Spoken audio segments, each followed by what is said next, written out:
오늘 또 잠언 13장의 말씀 가운데서 몇 구절을 함께 살펴보게 됐습니다. 20절 말씀에 보면 이렇게 기록하고 있습니다.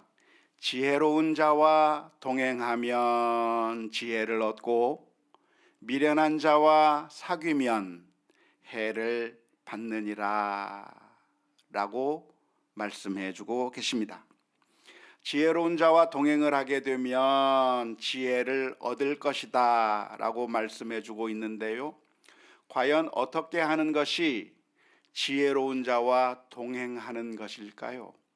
지혜로운 자와 동행해야 된다 라고 말씀해 주고 있는데, 어떻게 하는 것이 지혜로운 자와 동행하는 것이라고 할 수 있을까요? 지혜로운 자가 있으면 늘 그 사람을 따라다녀야 된다고 하는 말일까요? 내 삶을 포기하고 그 지혜로운 사람이 가는 곳이면 늘 졸졸졸 따라다니면서 그 사람이 있는 곳에 나도 있고 그 사람이 가는 곳에 나도 가고, 내 인생은 포기해버린 채 그 사람, 지혜로운 사람이 가는 곳을 늘 따라다녀야만 한다는 그런 의미의 말씀일까요? 지혜로운 자와 동행하는 것이 무엇을 의미하는가를 알려면 그 다음 행의 말씀을 살펴보면 지혜로운 자와의 동행이 무엇인지에 대해서 알려주고 있습니다. 그 다음 행은 첫째 행과 반대되는 개념이 표현되어 있는 것인데요, 미련한 자와 사귀면 해를 받는다고 두 번째 행에서 기록하고 있습니다. 그러니까 동행한다고 하는 것은 365일 24시간 내내 일주일 내내 그 사람과 함께 다녀야만 한다고 하는 것을 의미하는 것이 아니라 사귀는 것을 의미하는 것이죠. 지혜로운 자와 동행하는 것, 다시 말하자면 지혜로운 자와 사귀는 것과 미련한 자와 사귀는 것, 미련한 자와 동행하는 것을 서로 대비시켜서 말해주고 있는 겁니다. 그러니까 지혜로운 자와 동행한다고 하는 이야기는 그 사람과 늘 같이 붙어 있어야 된다고 하는 그런 의미가 아니라 지혜로운 자와 사귀라 라고 하는 그런 의미일 것입니다. 우리는 언제나 혼자 존재할 수 없습니다. 우리 인간들은 늘 사회적 존재인 것이고, 그리고 혼자 있을 수 없는 존재가 우리 인간들입니다. 우리 인간들은 사회적인 존재이기 때문에 서로가 서로에게 영향을 주게 되어 있고, 그리고 다른 사람들로부터 영향을 받으면서 살아갑니다. 우리가 의식하든 의식하지 못하든 내가 하는 말투, 내가 하는 표현 방식, 내가 하는 그 모든 행동들이 내 주변의 사람들에게 엄청난 영향을 미치게 됩니다. 아빠 엄마가 자녀들을 향해서 특별하게 가르치지 않아도 나중에 보면 그 아이들이 부모를 똑 닮아 있어요. 왜냐하면 그 자녀들이 부모와 함께 있으면서 부모의 행동을 보는 겁니다. 부모의 말투를 배우는 겁니다. 부모의 사고방식을 배우는 겁니다. 따라서 내가 영향을 주고 싶지 않으면 영향을 안 주게 되어 있는 것이 아니라 반드시 영향을 미치게 되어 있는 것이죠. 뿐만 아니라 다른 사람들에게 우리가 영향을 줄 뿐만 아니라 우리는 다른 사람들로부터 영향을 받으면서 살아가게 되어 있습니다. 나는 진공 속에, 무균실 속에 동떨어져 서 있는 것이 아니라 우리가 함께 대화하는 사람들, 우리가 함께 만나는 사람들, 우리가 교제하는 사람들, 그런 사람들로부터 엄청난 영향들을 받으면서 우리는 존재하게 되어 있다고 하는 것입니다. 우리나라 말에 먹을 가까이 하게 되면 먹물이 묻게 되어 있고, 인주를 가까이 하게 되면 인주의 붉은 인주가 우리들에게 묻게 된다고 하는 말이 있습니다. 따라서 우리는 누구를 가까이 하느냐가 정말 중요한 것이죠. 누구와 사귀느냐, 누구와 동행하느냐, 이것이 정말 중요하다고 할 수가 있겠습니다. 늘 불평하고 원망하고 화를 내고 짜증을 내는 사람과 함께 있으면 그런 것을 닮아가게 되는 것이고요. 늘 감사하고 늘 기뻐하고 늘 배려심이 많은 사람과 함께 하게 되면 그 사람들을 닮아가게 되어 있는 것입니다. 따라서 우리가 누구와 함께 지내고 누구를 사귀어야 하는가, 아주 중요한 문제라고 하는 점을 반드시 알아야 할 것입니다. 시편 1편 1절의 말씀에 복 있는 사람은 악인들의 꾀를 따르지 아니하며 죄인들의 길에 서지 아니하며 오만한 자의 자리에 앉지 아니하고 라고 기록하고 있습니다. 복 있는 사람은 어떤 사람인가? 죄인들, 오만한 사람들, 그런 사람들, 악인들과 함께 하지 않는 게 복이 있는 것이라고 말씀해 주고 있는데요. 왜 그런 사람들과 함께 하지 않는 것? 악인들과 죄인들과 미련한 사람들과 나쁜 사람들과 불평하는 사람들과 원망하는 사람들과 화를 내는 사람들과 온갖 종류의 나쁜 사람들과 함께 하지 않는 것이 왜 복이 됩니까? 결국 우리가 그들과 함께 한다고 하면 그들을 닮게 되어 있고 그들을 닮아가다가 결국 같은 길로 가게 되어 있기 때문입니다.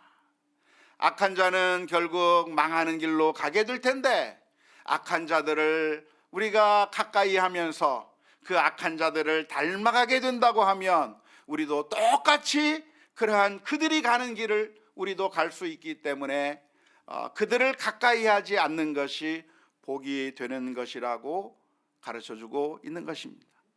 따라서 우리는 친구를 잘 선택해야 될 줄로 믿습니다. 누구를 사귈 것인가, 누구와 가까이 할 것인가, 누구와 친하게 지낼 것인가. 오늘 본문의 말씀에 의하면 어떤 사람과 가까이 하라?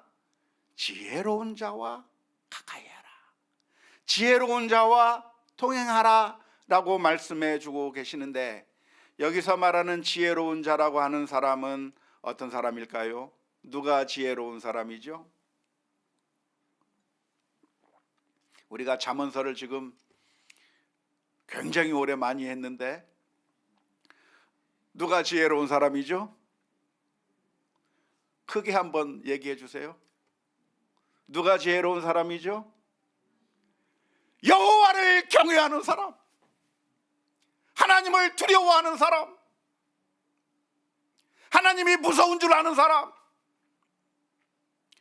뭔가 기발한 아이디어가 떠오르고 뭔가 정말 기발한 방식을 하는 그러한 재치 있는 그런 사람을 성경에서 지혜로운 사람이라고 말하지 않고, 잠언서에서 처음부터 끝까지 일관적으로 말씀하고 있는 지혜로운 사람은 누굽니까? 하나님을 아는 사람이죠. 하나님을 두려워할 줄 알고 하나님 앞에 의롭게 살아가는 것이 복된 길이라고 하는 것을 아는 자가 지혜로운 사람이고, 의로운 자가 지혜로운 사람이고, 하나님의 말씀에 순종하는 자가 지혜로운 사람이라고 하는 사실을 기억하면서 우리는 누구와 함께 해야 하는가, 누구와 사귀어야 되는가, 악한 길로 가는 사람이 아니라 하나님을 두려워할 줄 알고 하나님의 말씀을 온전히 신실하게 순종하는 그런 믿음의 사람, 의로운 사람, 하나님의 사람과 함께하는 것이 복된 길이라고 하는 사실을 오늘 우리 이 저녁 시간에 다시 한번 기억할 수 있기를 주님의 이름으로 축원합니다. 하지만 우리가 오해하지 않아야 되는데요, 미련한 자들, 악한 자들과 동행하지 않고 그들을 사귀지 않아야 한다고 하는 그 말은, 그러니까 우리가 이 세상에서 살아가는 가운데 그런 사람들과는 완전히 인연을 끊어버리고 아예 상종을 하지 말고 살아야 한다고 하는 그런 의미의 말씀은 아닙니다. 우리 기독교의 역사를 살펴보면 우리 성도들의 마음 가운데 어떤 마음이 있었냐면, 정말 순수한 믿음의 공동체를 좀 만들어 봤으면 좋겠다.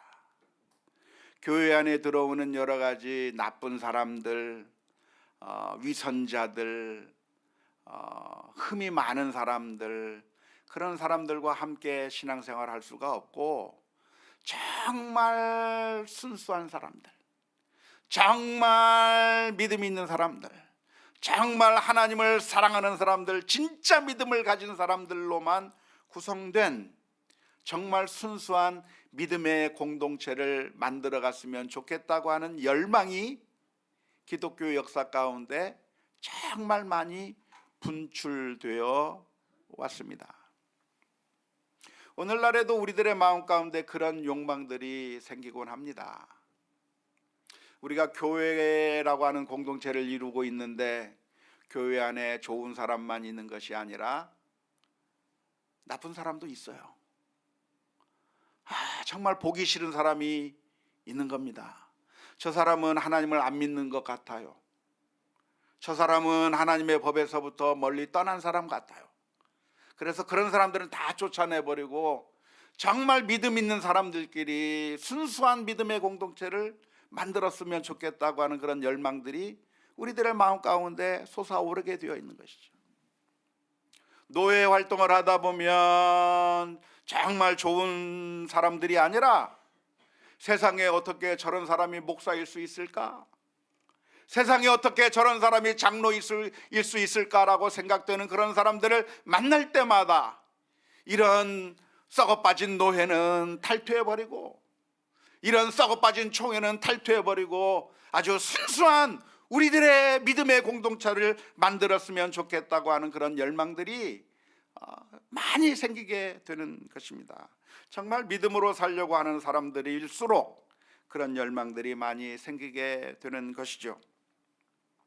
이러한 모습들은 오늘날의 우리들에게만 있는 것이 아니라 기독교 역사상 정말 많이 반복되어 왔는데요.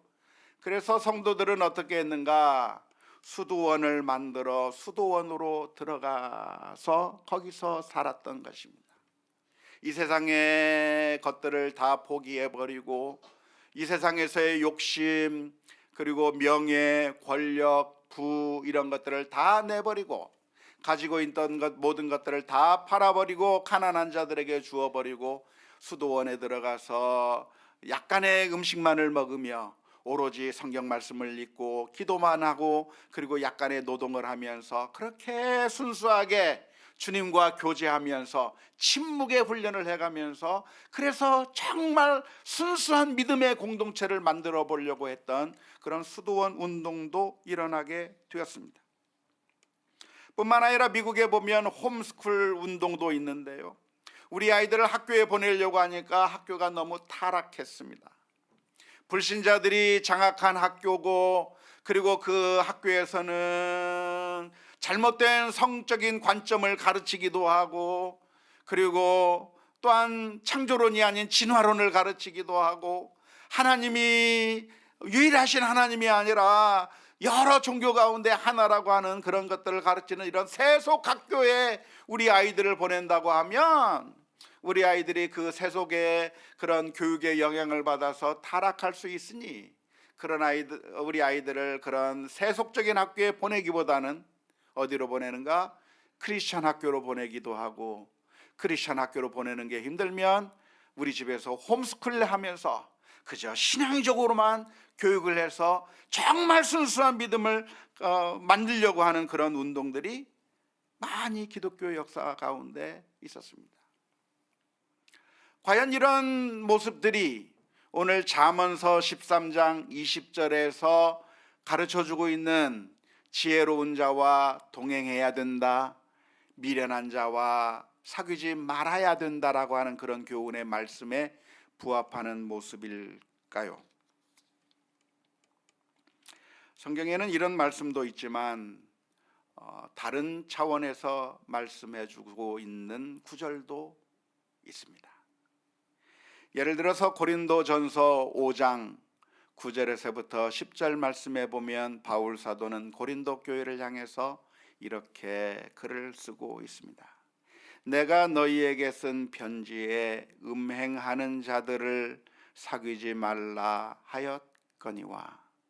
이 말은 이 세상에 음행하는 자들이나 탐하는 자들이나 속여 빼앗는 자들이나 우상 숭배하는 자들을 도무지 사귀지 말라 하는 것이 아니니, 만일 그러하려면 너희가 세상 밖으로 나가야 할 것이니라.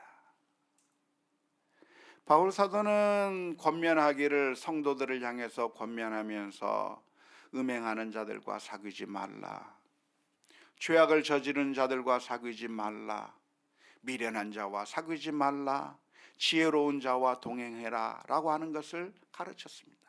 그런데 그 가르치면서 고린도 교인들이 오해할까봐 첨언하고 있는 말씀이 바로 고린도전서 5장 9절 10절에서 첨언하고 있는데요. 무슨 얘기를 하고 있냐면, 내가 이렇게 가르친 것은 그러니까 우상 숭배자나 음행하는 자들이나 이 세상의 여러 가지 악한 자들을 절대로 상종하지 말고, 아예 아는 척도 하지 말고, 그냥 그 사람들과는 아예 인연을 끊어버리고 딴 우리들만의 개토를 만들어서, 우리들만의 소굴을 만들어서 그 안에 들어가서 우리들끼리만 잘 살고, 그런 사람들하고는 전혀 관계를 끊어버리고 우리끼리만 살라고 그렇게 교훈한 것이 아니라고 밝혀주고 있습니다.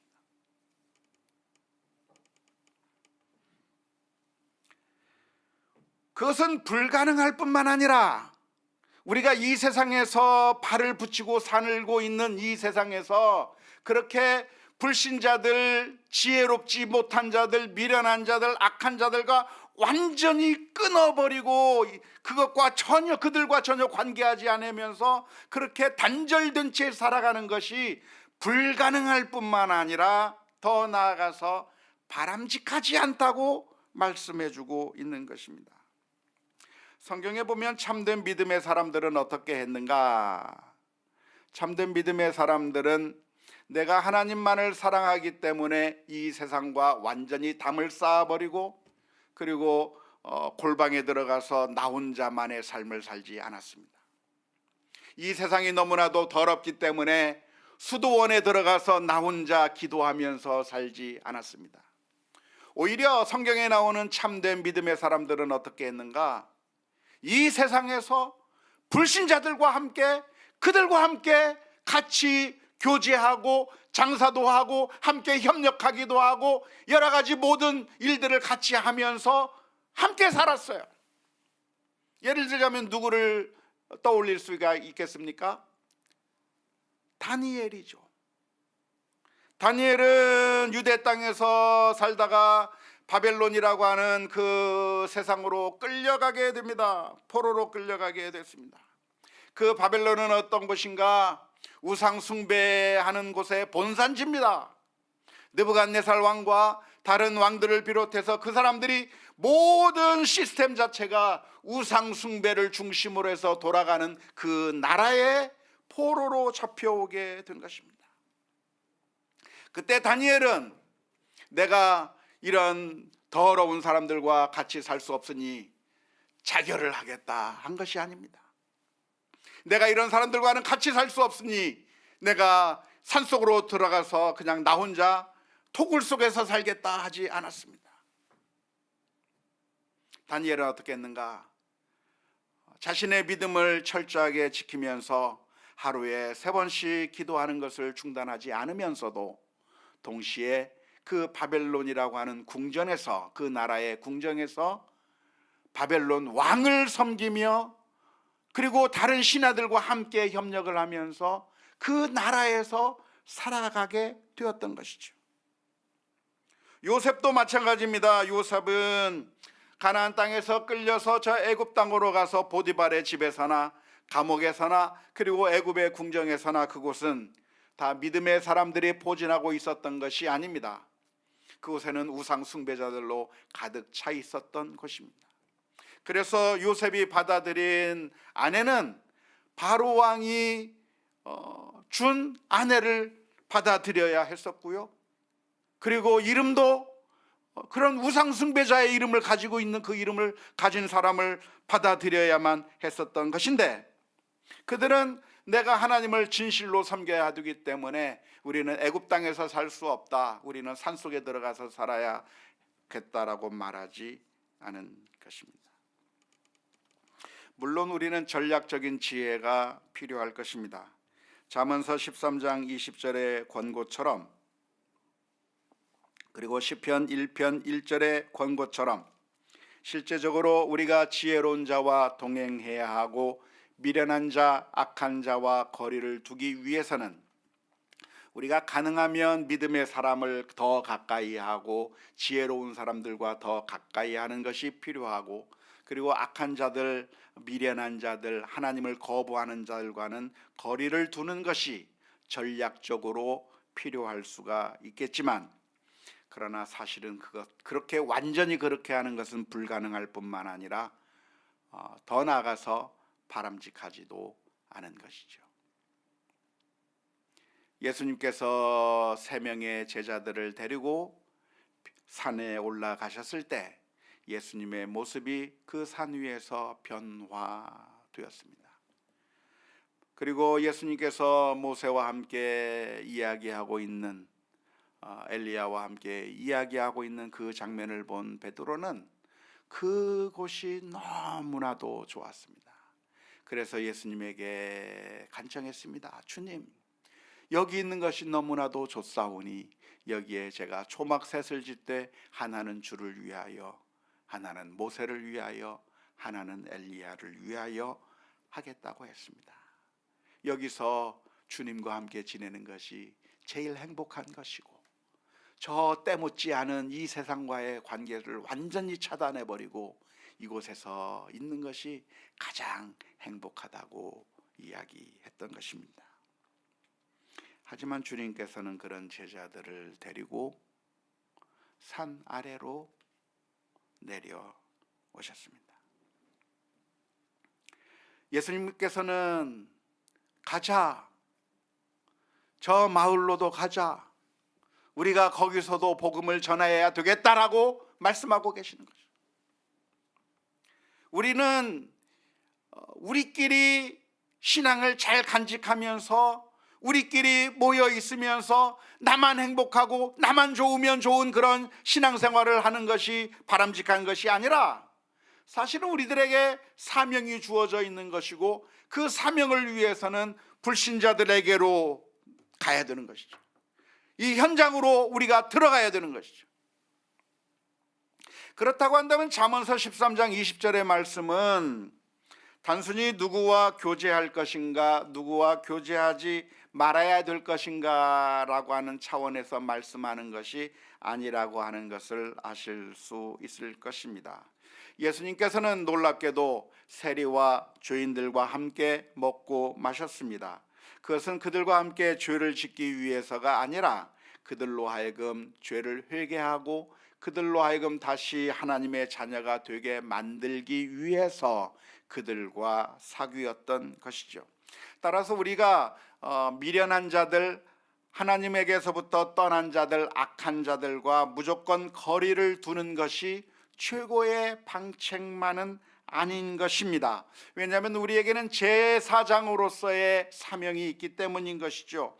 잠언에서 그들을 지혜로운 자와 동행해야 된다, 미련한 자와는 사귀지 말아야 된다라고 이야기하고 있는 것은 그들과 교제해서는 안 된다고 하는 그런 의미가 아니라, 그들과 조금이라도 시간을 같이 해서는 안 된다고 하는 그런 의미에서 이 말씀을 해주시는 것이 아니라 그들을 닮지 말라는 거예요. 그들을 따라가지 말라는 거예요. 악한 모습을 따라가지 말고 그들의 악한 일들에 우리가 동조하면서 우리도 같이 넘어가는 그런 어리석은 선택을 하지 말고 우리의 심지를 잘 지켜야 한다고 하는 그런 의미에서 이 말씀을 해주고 계시는 것입니다. 물론 아직 믿음이 연약한 사람들이라고 한다면 실제적으로 거리를 두는 것이 전략적으로 지혜로울 수 있습니다. 어린아이들이라고 한다면 가능하면 지혜로운 자와 하나님을 사랑하는 자들과 같이 하는 것이, 좋은 사람들과 같이 하는 것이 그게 전략적으로 우리 어린아이들에게 유리할 것입니다.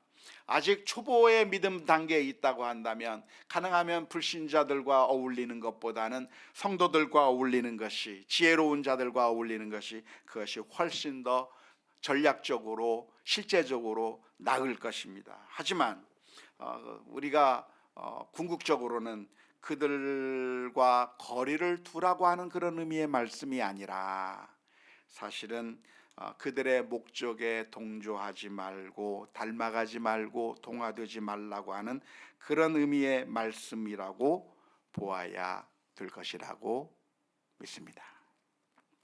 21절 말씀에서는 이렇게 표현합니다. 재앙은 죄인을 따르고 선한 보응은 의인에게 이르느니라. 우리가 지혜로운 자와 사귀어야 할 이유를 설명하는 것이죠. 우리가 악한 자와 거리를 두어야 할 이유를 설명하는 것입니다. 지혜로운 자, 하나님을 두려워하는 자, 의로운 자와 함께 한다고 하면 그러면 결국 선한 결과를 얻게 될 것이지만 미련한 자, 악한 자를 따르며 그들의 행위에 동조하게 된다고 하면 결국 재앙을 당할 것이니, 그러니 우리가 악의 길을 따를 것이 아니라 선한 길을 따르라고 하는 권고의 말씀입니다. 22절의 말씀 가운데는 이렇게 표현하고 있습니다. 선인은 그 산업을 찾아 손손에게 끼쳐도 죄인의 재물은 의인을 위하여 쌓이느니라. 역시 우리가 왜 지혜로운 자와 함께 해야 하고 하나님을 두려워하는 자, 의인과 함께 해야 되고 그리고 미련한 자와는 거리를 두어야 되는 그 이유를 22절에서도 설명해 주는 겁니다. 우리가 지혜로운 자와 함께 한다면, 하나님을 두려워하는 자와 함께 한다면 복된 삶을 누릴 뿐만 아니라 나만 누리는 것이 아니라 그 누림이, 복됨을 누림이 자손들에게까지 계속 연결될 것이기 때문에 그렇다는 겁니다. 하지만 미련한 자와 악한 자와 사귄다고 한다면, 그들의 길을 따르게 된다고 한다면 결국 재앙을 당하게 될 것이고, 그리고 얻은 재물이라도 다 사라져 버릴 것이기 때문에, 그러니까 우리가 지혜로운 자와 하나님을 두려워하는 자와 함께 해야 한다는 것입니다. 그런데 이 말씀을 보면 복된 삶이, 선인의 그 산업은 자자손손에게 미친다고 하는 표현이 있습니다. 의인의 그 업적은, 의인의 후손은 천대까지 복을 받게 될 것이지만, 그러나 하나님을 거부하는 자들에게는 화가 3, 4대까지 미칠 거라고 하는 성경의 말씀이 있는 것이죠. 출애굽기 20장 5절 말씀이 바로 그 말씀입니다. 십계명 가운데 있는 말씀인데요, 출애굽기 20장 5절 말씀에 보면 그것들에게 절하지 말며 그것들을 섬기지 말라. 나 내 하나님 여호와는 질투하는 하나님인즉 나를 미워하는 자의 죄를 갚되 아버지로부터 아들에게로 3, 4대까지 이르게 하거니와. 6절은 없습니까? 그 다음은 없습니까? 그 다음을 안 알려줬군요. 나를 사랑하고 내 계명을 지키는 자에게는 몇 대까지? 1000대까지 은혜를 베푸느니라.